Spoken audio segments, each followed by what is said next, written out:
नमस्कार, जय बुंदेलखंड। दोस्तों, मैं ओम प्रकाश स्वागत करता हूं बांदा पॉडकास्ट यूट्यूब चैनल पर। दोस्तों, आज का वीडियो बहुत ही खास होने वाला है, तो वीडियो को स्किप ना करें और चैनल को सब्सक्राइब कर लें। तो दोस्तों, आज के हमारे जो खास मेहमान हैं वो हैं अनिल प्रधान जी, जो चित्रकूट विधानसभा के विधायक हैं। दोस्तों, आज हम बात करेंगे इनकी राजनीति के बारे में, राजनीति पर चर्चा करेंगे और हमारे जो क्वेश्चन जनता के सवाल हैं वो पूछेंगे। तो चलिए दोस्तों, वीडियो को स्टार्ट करते हैं। और सर, बहुत बहुत स्वागत है आपका बांदा पॉडकास्ट यूट्यूब चैनल पर। आपका धन्यवाद, आप बहुत बहुत आभार आप सबका। तो सर, जब आप नेता नहीं थे तो आपका बचपन मतलब कि कैसा रहा उस टाइम पर? जैसे कि सभी का बचपन होता है जी। और मैं सौभाग्यशाली हूँ, मुझे शुरू से ही पढ़ने का लिखने का अवसर मिला। जब छोटा था तब मैं करबी में मेरा कक्षा 1 से शिक्षा ग्रहण करने का अवसर मिला। फिर मुझे 2 साल प्रयागराज की धरती पर भी जाने का अवसर मिला। जी। तो शिक्षा के दौरान घर वालों के आशीर्वाद से सारी फैसिलिटीज़ थी, जितना कर सकते थे। हमारे पिताजी चूँकि किसान थे, किसान के रूप में भी बेहतर शिक्षा हमको कैसे मिल सकती थी उसका प्रबंध हमारे माता पिता ने किया।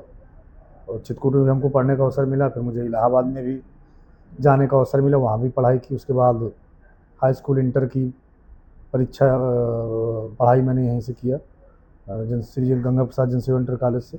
उसके बाद बीए की परीक्षा मैं स्वर्गीय कामता प्रसाद शास्त्री महाविद्यालय बदौसा से मुझे बीए और एलएलबी करने का अवसर मिला। और तो जो पहले की लाइफ थी वही जो शिक्षण वाली लाइफ होती है कि स्ट्रगल की। जी। लेकिन घर वालों का सपोर्ट था तो कभी ऐसा नहीं लगा, लेकिन पूरी कोशिश थी, पढ़ाई पे भी फोकस रहता था। जी। और पढ़ने में हम ठीक ठाक स्टूडेंट थे, ऐसा नहीं था कि बहुत कमज़ोर रहे हों। पढ़ने में ठीक ही था। वो समय भी अपना एक अलग अनुभव था उसका। सर, एक मतलब कि सभी लोगों का मतलब कि सवाल होता है, क्योंकि सर आपके नाम के आगे अनिल प्रधान लगता है, तो बहुत सारे लोग सोचते हैं कि ये प्रधान मतलब कि उसका क्या मतलब है? एक्चुअली में ऐसा है कि जहाँ तक जो बात मुझे जानकारी है या मैंने अपने माताजी से पूछा या अपने घर वालों से बड़ों से पूछा, तो ये प्रधान टाइटल मेरे बाबा जी ने दिया था। जी। आज वो इस संसार में नहीं है, 1999 में उनका देहांत हो गया था। तो उन्होंने अपना बचपन में कुछ मुझे देखा होगा या जो भी चीज़ उन्हें लगी। तो गांव में ऐसा होता है कि जो बड़े बुजुर्ग होते हैं वो कई प्रकार के नाम जैसे लग जाता है कि इस तरह का है ये या जो भी चीज़ें, तो उनको मेरे बाबा जी में नाम रखाया था। और मैं जो कुछ हूँ आज, अब उन्हें मेरे घर के पुरखों का, ये जो हमारे बुजुर्ग थे उनका बहुत बड़ा आशीर्वाद। तो ये नाम मेरे स्वर्गीय बाबा जी ने रखवाया था। जी। तो सर, पढ़ाई से और आपका राजनीति तक का सफ़र मतलब कैसे शुरू हुआ, इसके बारे में थोड़ा बताइए। एक्चुअली मैंने जैसे बताया कि पढ़ने में मैं ठीक ठाक था और घर वालों ने मुझे पूरा अवसर भी दिया, यहाँ भी पढ़ने का अवसर दिया। मैं इलाहाबाद भी गया, वहाँ के बाद पुनः मुझे यहाँ पर ज़िले में पढ़ने का अवसर मिला। लेकिन मेरी शुरू से एक लालसा थी कि समाज सेवा के लिए काम करना है। और उस दौरान जब हमारे छात्र राजनीति में थे तो देखते थे कि बहुत से ऐसे कार्यक्रम हमारे बीच में होते हैं जिनमें बहुत सारे जनप्रतिनिधि हिस्सा लेते हैं, आते हैं, लोगों की बात सुनते हैं, लोगों की जो जन समस्याएँ होती हैं उससे सुनने का काम करते हैं। तो शुरू से मेरी इच्छा थी और मुझे याद है, जहाँ तक मैं 2011 में जब मैं बीए फर्स्ट ईयर का छात्र था जी, उस दौरान हमारे जो मेरा जन्म स्थान है, जो मेरी कर्मभूमि भी रही, जन्मभूमि भी रही, जहाँ से मुझे राजनीतिक शुरुआत और लोगों का प्यार स्नेह आशीर्वाद मिला, जो रुकमा क्षेत्र है। तो शुरू से भी हम लोग लगातार आंदोलन करते रहते थे और एक टीम थी हमारे। तो बहुत सारे युवा साथी हैं जो आज भी हमसे जुड़े हैं। स्ट्रगल करते थे, आंदोलन करते थे, धरना देते थे, 4-4 दिन 6-6 दिन अनशन करते थे। तो ऐसा करते करते शुरू से ये था कि मतलब कुछ समाज के लिए करना है। और सबसे मूल चीज़ जो समाजवाद का एक सिद्धांत है कि जो असहाय है, गरीब है, उसके साथ खड़ा होना है। तो बस यही शुरू से उद्देश्य था कि कुछ करना है और लोगों की लड़ाई को लड़ने का काम करना है। तो सर, राजनीति में आपका सफ़र कैसे शुरू हुआ? मतलब कि आपने पहले से सोचा हुआ था कि मुझे राजनीति पर आना है, या फिर ऐसे हालात बन गए कि आपको ज़बरदस्ती राजनीति पर आना पड़ा? नहीं, ऐसा नहीं था। मैं जैसे अभी हमने जो बातचीत की उसमें मैंने बताया, पढ़ने लिखने में मैं ठीक ठाक था और पढ़ता था। मैं ब्रिलियंट छात्र था। कक्षा 6, 7, 8 में मैं टॉप करता था, विद्यालय टॉप करता था, क्लास टॉप करता था। हाई स्कूल भी मैं फर्स्ट डिवीज़न था मैं 2008 में। तो पढ़ने लिखने का था ही, लेकिन जब मुझे याद है जब मैं जनसेवा इंटर कॉलेज में पढ़ता था, उस समय भी जो हमारे स्कूल के छात्राओं की जो समस्याएं होती थी उसको भी हम उठाते थे। तो शुरू से एक नज़रिया था कि लोगों के लिए काम करना है, मेहनत करना है, और जो ऐसे लोग जिनकी बात कोई नहीं उठा पा रहा है उनकी बात को उठाने का काम करना है। शिक्षा के बाद जैसे कि मैंने बताया कि कई बार आंदोलन किया हमने। बीए फर्स्ट ईयर में जब मेरी उम्र बहुत कम रही होगी, उस दौरान भी हम 6-6 दिन तक भूख हड़ताल और कई बार जन आंदोलन करना, करीबी में घेराव करना, अधिकारियों का घेराव करना, कलेक्ट्रेट का घेराव करना, एक बहुत बड़े बड़े आंदोलन हमने किए। और मेरी जन्मभूमि का, मेरी कर्मभूमि में ऐसे बहुत से मेरे सैकड़ों साथियों का सहयोग, समर्थन हमेशा मेरे साथ रहा, जिन्होंने विपरीत परिस्थितियों में भी मेरा साथ देने का काम किया।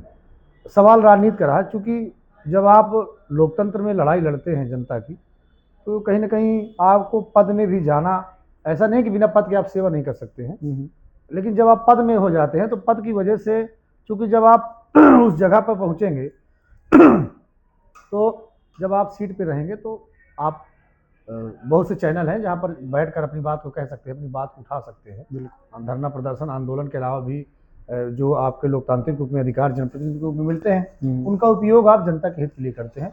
तो शुरू से मैंने बताया कि शुरू से ये था कि लड़ाई लड़नी है, लोगों के लिए लड़ाई लड़नी है, लोगों के लिए जीवन जीना है, और जो कमज़ोर व्यक्ति है उसके लिए लड़ाई लड़ना है, काम करना है। तो जैसे कि सर आपने बताया कि आप पढ़ाई लिखाई में ठीक थे, तो सर मतलब कि आपके फैमिली वालों ने आपको बोला हो कि आप पढ़ाई लिखाई में ठीक है, आप पढ़ाई करें, ये राजनीति में आप क्यों जा रहे हैं? तो नहीं, फैमिली का मेरे कभी किसी मामले में कभी आज तक इंटरफेयर नहीं रहा।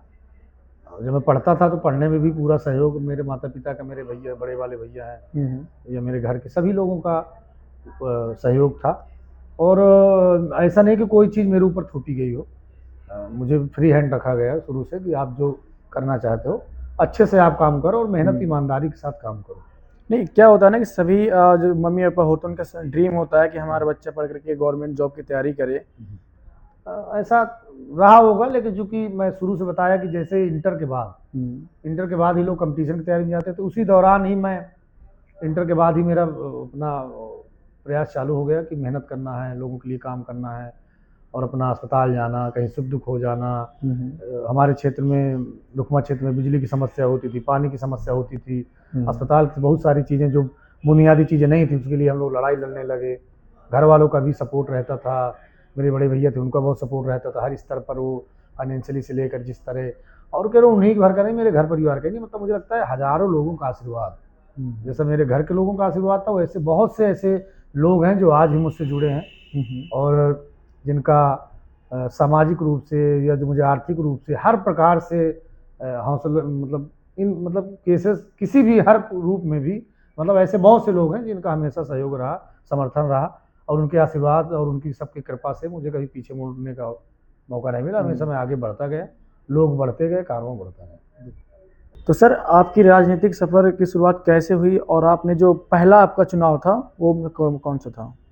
जैसा कि मैंने आपको बताया कि 2011 से हम लोग खुलकर सामाजिक जीवन में आए और लगातार लड़ाइयाँ हमने अपने क्षेत्र के लोगों की लड़ी। उसके बाद ऐसा महसूस हुआ कई मरतबा 4-4 दिन, 6-6 दिन, जैसे जब हम आंदोलन करते थे या कोई लोगों की हेल्प के लिए कोई लड़ाई लड़ने का काम करते थे, तो ऐसा लगता था कि लोगों ने, कि जो हमारे टीम के लोग थे या जिन्होंने हमको आगे बढ़ाने का काम किया, ऐसा लगा कि जो है जनप्रतिनिधि होना थोड़ा इसलिए आवश्यक है कि आपको बहुत सारे प्लेटफॉर्म मिलेंगे, और वो उन प्लेटफॉर्मों पर बैठकर आप जो बात अपनी बात रखने के लिए, तो वो बात वहाँ पर भी बेहतर रूप से कही जा सकती है। और जब एक आपका टैग लग जाता है किसी पद जनप्रतिनिधि होने का, तो निश्चित रूप से उसका असर ये होता है कि जो अधिकारी होते हैं उनके ऊपर एक जवाबदेही और जिम्मेदारी बनती है। और चूंकि आप जब किसी फोरम में बैठते हो तो निश्चित रूप से आपकी होती है। मुझे याद है कि 2015 में जिला पंचायत सदस्य का चुनाव आया, और जो हमारे लोग थे, मेरे शुभचिंतक थे, मेरे गार्जियन थे, और जिनका हमेशा आशीर्वाद, सहयोग, समर्थन रहता है, उन लोगों ने तय किया कि इस बार जिला पंचायत का चुनाव आपको लड़ना है। मैंने भी कहा ठीक है, कोई दिक्कत नहीं। और 2015 में सरैया से जिला पंचायत सदस्य के रूप में चुनाव मुझे लड़ने का अवसर मिला, निर्दलीय मैंने चुनाव लड़ा।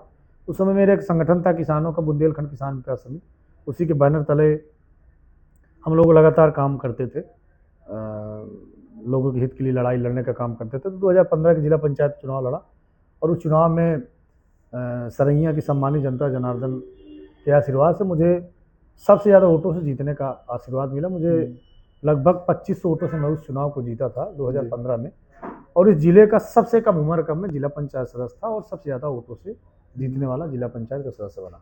और मेरा जो पूरा इलाका था आपका सरैया से लेकर इटवा डोड़ैला तक काफ़ी विकास की दृष्टि से पिछड़ा था।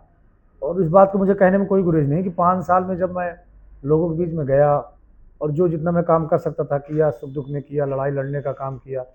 मुझे लगता है 2015 के पहले बहुत सारे गांव में लोग जिला पंचायत सदस्य को उतना महत्व नहीं देते रहे होंगे, या जानते भी, मतलब ऐसा नहीं कि हम नहीं जानते थे, लेकिन बहुत ज़्यादा वो नहीं रहता। ग्राम प्रधान का तो रहता, लेकिन जिला पंचायत सदस्य का क्योंकि जीतने के बाद लोग साथ ही चुनाव होते थे तो वोट अपना देते, प्रधानी पे ज़्यादा इंटरेस्ट होता था, उसमें हो जाता। लेकिन 2015 जब जिला पंचायत बना तो ये बात लोगों के मुख से ही सुनी मैंने, बहुत सी जगहों पर लोगों ने कहा भी कि हम पहली बार जान पा रहे हैं कि हमारे जिला पंचायत सदस्य कौन है।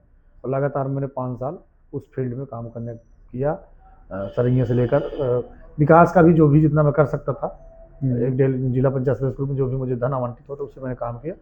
काम के साथ साथ मैंने हमेशा लोगों के सम्मान, उनके सुख दुख, और उनमें कभी कहीं न्याय हुआ होगा, ऊंच नीच कहीं पर लगा होगा, या मुझे लगा होगा कि ये कमज़ोर है, इसको कोई मजबूर कर रहा है, तो हमेशा मैं उस कमज़ोर के साथ खड़ा रहने का प्रयास किया। सर, राजनीति की बात हो ही रही है तो सर आप अपने राजनीतिक रोल मॉडल जो हैं आपके, उनके बारे में थोड़ा बताइए, कौन है? ऐसा है कि जब हमने 2011 से शुरुआत किया, संघर्ष का दौर प्रारंभ हुआ, तो राजनीतिक जीवन के हमारे स्ट्रगल के जब हम लोग आंदोलन के जीवन में जब शुरुआत आई, तो अगर मैं पहली बार देखा जाए तो मेरे ऊपर श्री प्रकाश नारायण त्रिपाठी जो पूर्व सांसद थे, उनको काफ़ी मैं उनका प्रभाव मैं अपने आप में मानता था।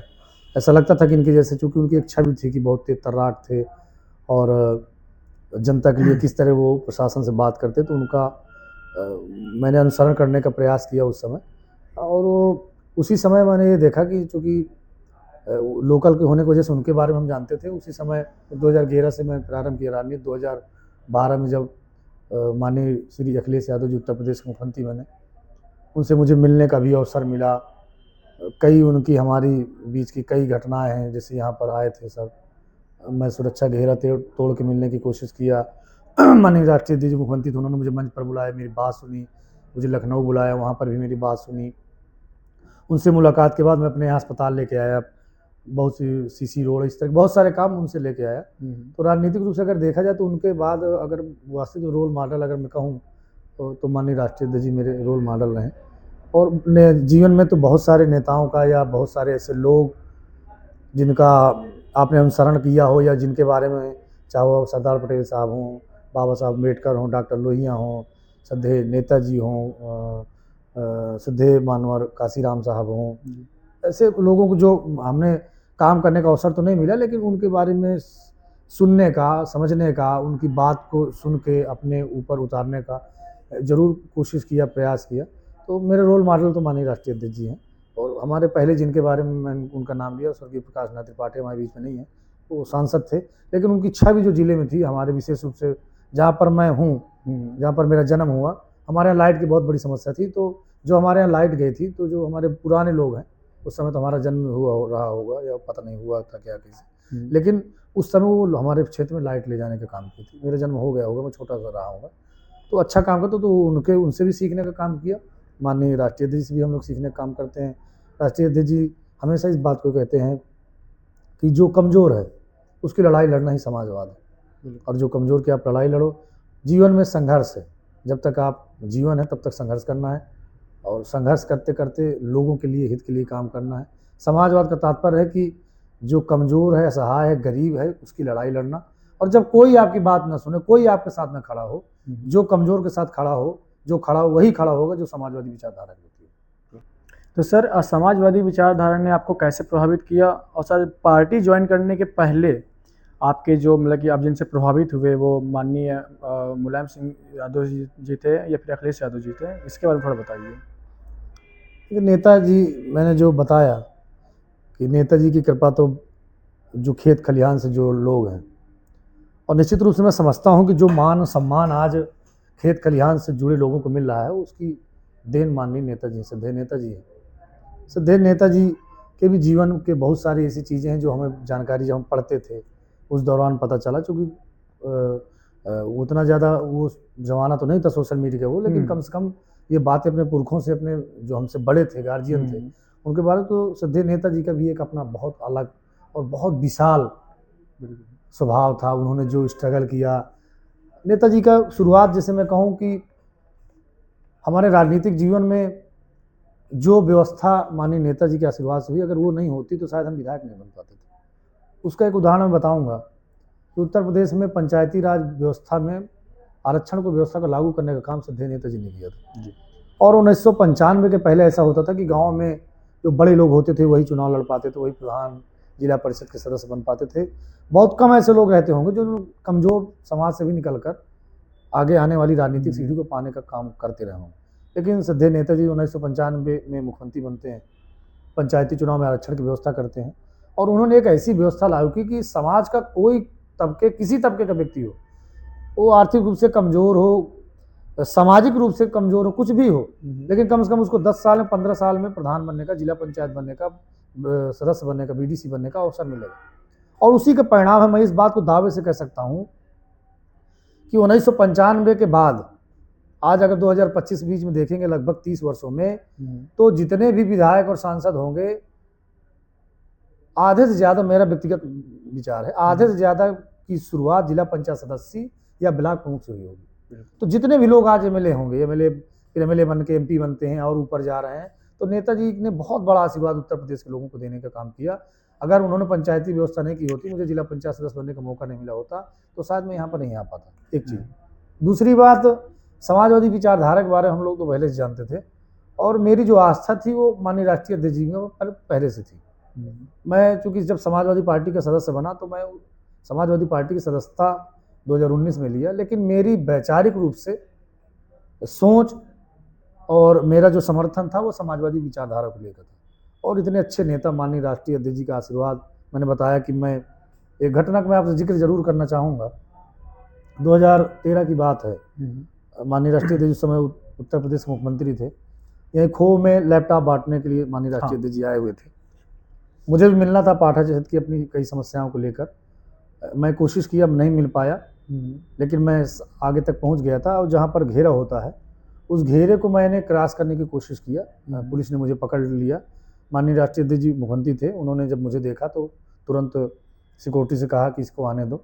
मैं जब मंच में गया, जब उनकी बात ख़त्म हो गई, जब पूरा कार्यक्रम ख़त्म हो गया, मुझे नीचे बुलाया गया। उन्होंने गाड़ी में बैठ कर उन्होंने मतलब पूछा मुझसे कि हाँ आपका क्या नाम है, क्या समस्या। मैंने उनकी पूरी बात बताई और उन्होंने मेरी बात पूरी ध्यान से सुनी, और सुनने के बाद उन्होंने पुलिस अधिकारियों को कहा कि इसको कुछ करना नहीं, इसको जाने देना। और मुझसे कहा कि तुम्हें इतना कहकर साहब चले गए। उसके बाद फिर मुझे लखनऊ में जाने का अवसर मिला। उस समय जनता दर्शन चलता था, और माननीय राष्ट्रीय अध्यक्ष जी बहुत ज़्यादा मतलब प्रतिदिन हज़ारों लोगों से मिलने का काम करते थे। मैं गया, मुझे देखते ही पहचान गया कि तुम ही हो ना वो लड़के जो उस दिन। तो मैंने कहा जी सर। मुझसे कहा ये दोबारा ऐसी जीवन में कभी वो मत करना, और कभी भी कोई काम हो तो आप तुम बताना, जो भी चीज़ें होंगी हम करवाने का काम करेंगे। तो मैंने सर को प्रणाम किया और अपनी जो मांग थी मैंने दिया। सर ने उस मेरी मांग पर सहानुभूतिपूर्वक विचार करते हुए कई चीज़ें मेरे यहाँ अस्पताल में, जो मैंने बताया कि अस्पताल, कई सारी रोडें, रोडवेज, बस चलाने वाले, इस तरह की कई सारी चीज़ों की सर ने दिया और हमारे यहाँ हो गया। उसके बाद मैं, चूँकि 2012 जब चुनाव हुआ, हमारे यहाँ जो समाजवादी पार्टी के प्रत्याशी थे, मैंने उनकी मदद किया। 14 में भी समाजवादी पार्टी के प्रत्याशी की मदद किया। 17 में भी समाजवादी पार्टी के प्रत्याशी का हमने प्रचार किया। 19 में फिर स्वर्गीय श्यामाचरण गुप्ता जी हमारे बीच में नहीं है, वो चुनाव लड़ रहे थे गठबंधन से, तो माननीय राष्ट्रीय अध्यक्ष जी का अतर्रा में आगमन हुआ, तो वहाँ पर मैंने माननीय राष्ट्रीय अध्यक्ष जी के समक्ष पार्टी की सदस्यता ले ली थी। लेकिन मतलब विचारधारा मेरा हमेशा समाजवादी विचारधारा थी, और जब सरकार था तब भी हम खूब आंदोलन करते थे, हमारी बात सुनी जाती थी। तो वो उनका एक गहरा प्रेम था। मुझे लगता है उनकी जगह कोई दूसरा मुख्यमंत्री होता तो हमारा पता भी नहीं चलता। और आज की परिस्थितियों में आप देखेंगे कि अगर आप एक आंदोलन कर दें तो राजद्रोह जैसी धाराएं इस भारतीय जनता पार्टी सरकार में लग रही हैं, और इतने बड़े प्रदेश के मुख्यमंत्री, लेकिन उनका हृदय और उनका जवाब नहीं। उत्तर प्रदेश की ही नहीं, पूरे देश की राजनीति में माननीय राष्ट्रीय अध्यक्ष जी का कोई जवाब नहीं। उनका इतना विशाल हृदय है, और इतने दयालु और इतना गंभीरता से बात सुनने वाले व्यक्ति। मैं इस बात को आपके चैनल के माध्यम से मैं दावे से कह सकता हूँ कि अगर देश की राजनीति में श्री माननीय राष्ट्रीय अध्यक्ष जी जैसे कोई व्यक्ति ना हो तो हमारे जैसे व्यक्ति कभी विधायक बनने की सोच भी नहीं सकता। समाजवादी विचारधारा में चाहे प्रसिद्ध नेताजी रहे हों, उन्होंने भी अपने दौर में बहुत से ऐसे लोग जो पता चला खेत में हल चला रहे हैं, बहुत कमज़ोर हुआ कि उसको ले जाके चलो विधायक बना दिया। कोई किसान घर का है, कोई बेचारा बहुत कमज़ोर घर का है, तो नेताजी ने भी ऐसे बहुत सारे लोगों को गांव से ले जाकर, चूँकि हमारी जो हम लोग खेती से जुड़े लोग हैं, मेहनत कश लोग हैं, हमारी तकदीर का फैसला गांव की गलियों में नहीं, लोकसभा और विधानसभा, ये बात श्रद्धेय नेताजी जानते थे। और ये समाजवादी विचारधारा कहती है कि जिसकी जितनी भागीदारी उसकी उतनी हिस्सेदारी होनी चाहिए। तो जब कमज़ोर तबके का व्यक्ति होगा उसको आप जो है जितना आप मौका देंगे, समाज के सबसे कमज़ोर तबके व्यक्ति जितना आप उसको अवसर देंगे, वही जितना आगे बढ़ेगा समाज उतना ही मजबूत होगा। तो सर, विधायक बनने के पूर्व आप जैसे किसी गांव में जाते रहे हैं तो अब उनकी समस्याएं रहती रही हैं, तो उनके बारे में थोड़ा बताइए। तो सर, क्या नेताओं द्वारा सोशल मीडिया को मतलब कि राजनीति में सिर्फ एक मतलब कि प्रचार के स्तर पर रखा गया है या फिर और कुछ है? तो सर, महिलाओं की सुरक्षा और स्वरोजगार के लिए आपने अभी तक क्या काम किया है? तो सर, आपके अनुसार 2027 के विधानसभा चुनाव में आपकी पार्टी का सबसे अहम मुद्दा क्या होगा? जो कोई हो, लेकिन रियल में क्या स्थिति है, इसलिए पूरे प्रदेश के लोगों ने मन बना लिया। और भारतीय जनता पार्टी को 24 में समाजवादी पार्टी ने उत्तर प्रदेश से खदेड़ने का काम कर दिया, उत्तर प्रदेश से हराने का काम किया है। तो हमारे बहुत सारे एजेंडे हैं और जनता में केवल एक ही एजेंडा चलेगा, भारतीय जनता पार्टी हटाओ और माननीय श्री अखिलेश यादव जी को लाओ। जनता ने पूरा मन बना लिया है कि बीजेपी हटाओ और समाजवादी सरकार लाओ। तो सर, आपकी तरह आज के युवा राजनीति पर आना चाहते हैं, तो आप उन्हें क्या सलाह देंगे कि राजनीति को वह करियर की तरह ले या फिर जनसेवा की तरह? सेकेंड पार्ट के लिए ज़्यादा से ज़्यादा कमेंट करें।